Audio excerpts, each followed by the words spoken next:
कटक गस्तरे मुख्यमंत्री मोहन चरण माझी मुख्यमंत्री भावे दायित्व ग्रहण करने पर प्रथम थर भाव में कटक गस्तरे मान्यवर मुख्यमंत्री मोहन चरण माझी तेबे एही परिप्रेक्षी में कटकर विभिन्न बरपुत्र मानक पुष्पमाल्य अर्पण करथिले। प्रथमे कटकर ओडिया बजार स्थित नेताजी जन्मस्थान को जाई नेताजी को बुलिबा सह तांको प्रतिमूर्ति में पुष्पमाल्य देथिले। परे कटक समाज ऑफिस को जाई उत्कलमणि गोपबंधु दास का प्रतिमूर्ति में पुष्पमाल्य देवा सह पंचसखांक प्रतिमूर्ति में पुष्पमाल्य देथिले। अन्यपटे मधुसूदन दास का प्रतिमूर्ति में मध्य पुष्पमाल्य अर्पण करथिले। कटकरू रमाकांत दास का रिपोर्ट, जी हवा न्यूज। बा समय धरिकी राज्य रे जो 24 वर्ष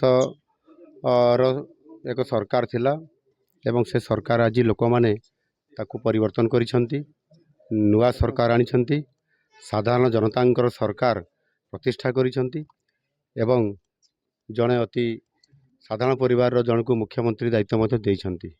एवं सरकार प्रथम काम होउची जोठी ओडिया अस्मितार कथा आज प्रश्न उठी।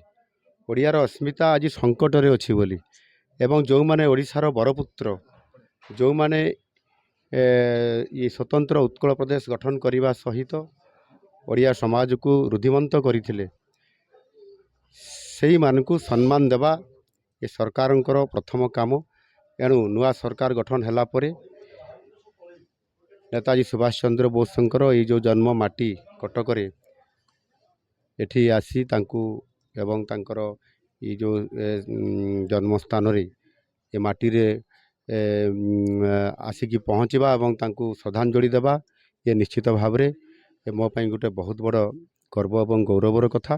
एणु सरकार प्रथम आसला परे ओडिया अस्मिता को सम्मान दे तांकु श्रद्धांजलि ज्ञापन कला एवं ये माटीरू ये सरकार आशीर्वाद नौची ओडियार अस्मिता को बहुत आग को नब भारत वर्ष रे आग को पहुँचेब।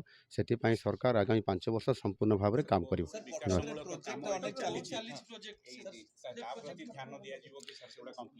निश्चित भाव में जोठी काम अधूरा पड़ी कौटी काम को सठिक ढंग से करा जाय नाही ताहार अनुध्यान करा जिवो एवं अनुध्यान कला परे सरकार खूब शीघ्र एवं बजेट सामना होगापी जाउछंती।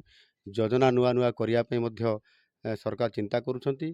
जोटी भी जहाँ समस्या अच्छी ताको निश्चित भाव में करेंगे एवं सेथिपाई जो केंद्र रे प्रतिष्ठित नरेंद्र मोदी सरकारंकर जेभली भाव में मोदी ग्यारंटी देइछंती एवं डबल इंजिन रो सरकार करने जो प्रतिश्रुति देइथिले ताहा ओडिशार 4.5 कोटी जनता मोदीजींकर कथा को ग्रहण करी तांकु समर्थन देइछंती एवं महाप्रभु जगन्नाथ मध्य आशीर्वाद करिछंती।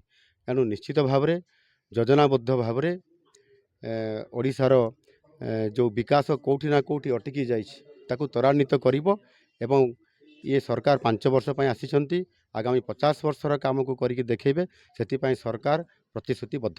धन्यवाद।